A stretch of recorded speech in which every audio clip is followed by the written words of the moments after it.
ในปีค.ศ. 1600 ญี่ปุ่นเป็นหนึ่งในดินแดนที่มีอาวุธปืนหนาแน่นที่สุดในโลกสนามรบเต็มไปด้วยควันดินปืนเสียงระเบิดของปืนคาบศิลาดังก้องไปทั่วหุบเขาและกองทัพจำนวนมากไม่ได้ถือดาบเป็นหลักอีกต่อไปหากแต่เรียงแถวกันยิงเป็นจังหวะอย่างมีระเบียบแต่ไม่กี่ทศวรรษหลังจากนั้นภาพเหล่านั้นกับเลือนหายปืนถูกควบคุมอย่างเข้มงวดชนชั้นนักรบหันกลับมายกย่องดาบในฐานะสัญลักษณ์แห่งเกียรติยศและโลกก็เริ่มจดจำซามูไรในภาพของนักดาบผู้เคร่งครัดในจารีตมากกว่านักแม่นปืนคำถามคือเหตุใดสังคมที่เคยโอบรับเทคโนโลยีสังหารนั้นทันสมัยจึงเลือกถอยหลังจากมันเรื่องราวมันเริ่มต้นในปีค.ศ. 1543 เมื่อพ่อค้าชาวโปรตุเกสนำปืนคาบศิลามาสู่เกาะทาเนกาชิมะอาวุธชนิดนี้ไม่ได้ถูกมองด้วยความหวาดระแวงหากแต่ด้วยความสนใจอย่างยิ่งขุนนางและนักรบท้องถิ่นสั่งให้ช่างฝีมือถอดแบบและผลิตขึ้นเองอย่างรวดเร็วภายในเวลาไม่นานญี่ปุ่นก็สามารถผลิตปืนจำนวนมากได้ด้วยคุณภาพที่ไม่ด้อยไปกว่ายุโรป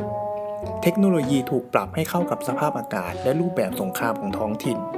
กลไกถูกดัดแปลงให้เหมาะกับความชื้นและระบบการยิงถูกพัฒนาให้มีประสิทธิภาพมากขึ้นในยุคสงครามกลางเมืองที่เรียกว่าเซ็นโงกุอาวุธใหม่นี้กลายเป็นตัวแปรสำคัญที่เปลี่ยนสมดุลอำนาจในสนามรบหนึ่งในผู้ที่มองเห็นศักยภาพของปืนอย่างชัดเจนคือโอดะโนบุนางะเขาไม่ได้ยึดติดกับภาพลักษณ์ของนักรบดาบหากแต่ใช้เหตุผลทางทหารล้วนๆในการตัดสินใจกองทัพของเขาจัดวางทหารปืนเป็นแนวแถวยิงสลับกันเป็นชุดเพื่อรักษาความต่อเนื่องของกระสุนกลยุทธ์นี้แสดงพลังอย่างชัดเจนในศึกนากาชิโนะปีค.ศ. 1575ซึ่งทหารม้าของฝ่ายตรงข้ามถูกยิงล้มลงเป็นจำนวนมากก่อนจะเข้าถึงแนวปะทะเหตุการณ์เช่นนี้พิสูจน์ว่าปืนไม่ใช่ของเล่นจากต่างแดนหากแต่เป็นเครื่องมือที่สามารถกำหนดชะตาสงครามได้จริงในช่วงปลายศตวรรษที่ 16 ญี่ปุ่นมีโรงงานผลิตกระจายอยู่หลายแห่งและจำนวนปืนในประเทศอาจสูงกว่าหลายรัฐในยุโรปด้วยซ้ำหากพิจารณาเฉพาะเชิงเทคโนโลยีไม่มีเหตุผลใดที่ปืนจะถูกละทิ้งมันเพิ่มระยะการสังหารลดความสำคัญของทักษะดาบและเปิดโอกาสให้ทหารสามัญสามารถโค่นล้มขุนนางนักรบได้จากระยะไกลแต่ตรงจุดนี้เองที่ความเปลี่ยนแปลงเริ่มก่อตัวเพราะปืนไม่ได้เปลี่ยนแค่ยุทธวิธีมันเปลี่ยนโครงสร้างของอำนาจหลังจากความวุ่นวายยาวนานหลายทศวรรษญี่ปุ่นค่อยๆรวมศูนย์อำนาจเข้าสู่รัฐบาลโชกุนภายใต้โทคุงาวะอิเอยาสึเมื่อยุคสงครามสิ้นสุดลงและเข้าสู่สมัยเอโดะสังคมถูกจัดระเบียบใหม่อย่างเป็นชั้นเป็นตอนชนชั้นซามูไรถูกกำหนดให้เป็นชนชั้นปกครองมีสิทธิพิเศษเหนือชาวนาช่างฝีมือและพ่อค้าอัตลักษณ์ของพวกเขาถูกผูกโยงกับแนวคิดเรื่องเกียรติความจงรักภักดีและความเชี่ยวชาญทางดาบไม่ใช่เพียงอาวุธหากแต่เป็นสัญลักษณ์ของสถานะทางสังคมการพกดาบ2 เล่มกลายเป็นสิทธิที่จำกัดเฉพาะซามูไรเท่านั้นและนี่คือสิ่งที่ทำให้ปืนกลายเป็นปัญหามันไม่ต้องการการฝึกฝนตั้งแต่เด็กไม่ต้องการสายเลือดหรือจารีตหากชาวนาถือปืนและยิงได้แม่นพอๆกับนักรบที่ฝึกดาบมาทั้งชีวิตความแตกต่างระหว่างชนชั้นจะถูกตั้งคำถาม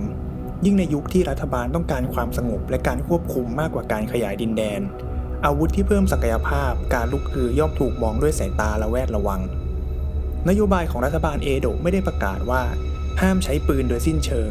แต่เป็นการควบคุมอย่างเข้มงวดการผลิตและครอบครองถูกจำกัดอยู่ในกรอบที่รัฐกำหนดการฝึกทหารปืนไม่ได้รับการสนับสนุนในระดับเดียวกับยุคสงครามที่ผ่านมาเมื่อไม่มีแรงผลักดันจากสนามรบเทคโนโลยีก็หยุดพัฒนาอย่างช้าๆดาบและวิถีบูชิโดถูกยกย่องในวรรณกรรมและศิลปะจนกลายเป็นภาพจำหลักของซามูไรในจิตสำนึกในขณะที่ปืนค่อยๆถอยไปอยู่เบื้องหลัง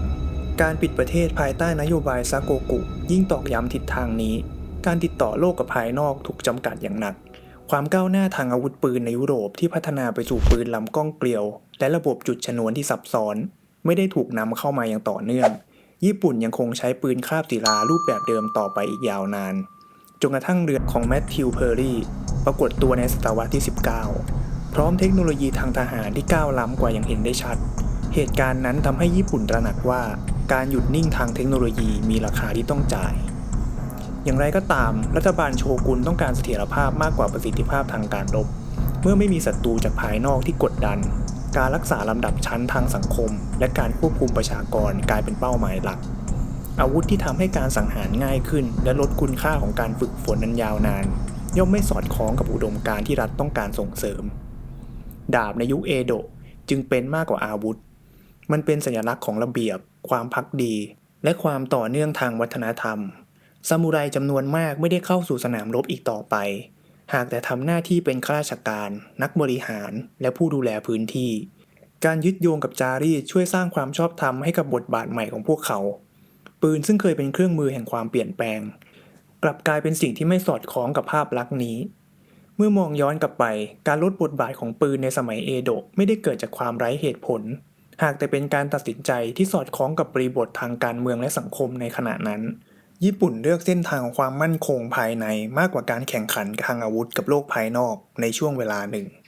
การตัดสินใจเช่นนี้ช่วยรักษาสันติภาพยาวนานกว่า2 ศตวรรษแต่ก็ทำให้ช่องว่างทางเทคโนโลยีขยายกว้างขึ้นโดยไม่รู้ตัวท้ายที่สุดเรื่องของซามูไรและปืนจึงไม่ใช่เพียงเรื่องของอาวุธหากแต่เป็นเรื่องของอำนาจและอัตลักษณ์เทคโนโลยีใหม่สามารถพลิกสนามรบได้แต่ก็สามารถพลิกโครงสร้างสังคมได้เช่นกันเมื่ออาวุธทำให้ความพิเศษของชนชั้นลดลงรัฐย่อมต้องตัดสินใจว่าจะยอมรับความเปลี่ยนแปลงนั้นหรือควบคุมมันไว้ในกรอบที่ปลอดภัยกว่าในยุคหนึ่งญี่ปุ่นเลือกอย่างหลังและสร้างภาพจำของซามูไรในฐานะนักดาบผู้ยึดมั่นในเกียรติมากกว่านักแม่นปืนผู้ทันสมัยหากคุณย้อนกลับไปยืนอยู่ในสนามรบยุคเซ็นโงคุคุณอาจเห็นซามูไรยกปืนเล็งอย่างมั่นคงแต่หากคุณเดินในถนนเอโดะอีกหลายสิบปีต่อมาคุณจะเห็นดาบคู่ห้อยข้างกายแทนภาพนั้นคำถามจึงไม่ใช่ว่าอาวุธใดทรงพลังที่สุดหากแต่คืออาวุธใดสอดคล้องกับสังคมที่ผู้มีอำนาจต้องการสร้างและในบางครั้งสิ่งที่ถูกเก็บเข้าคลังอาจจะไม่ได้อ่อนแอหากแต่ทรงพลังเกินกว่าจะปล่อยให้ใครถือมันได้อย่างอิสระ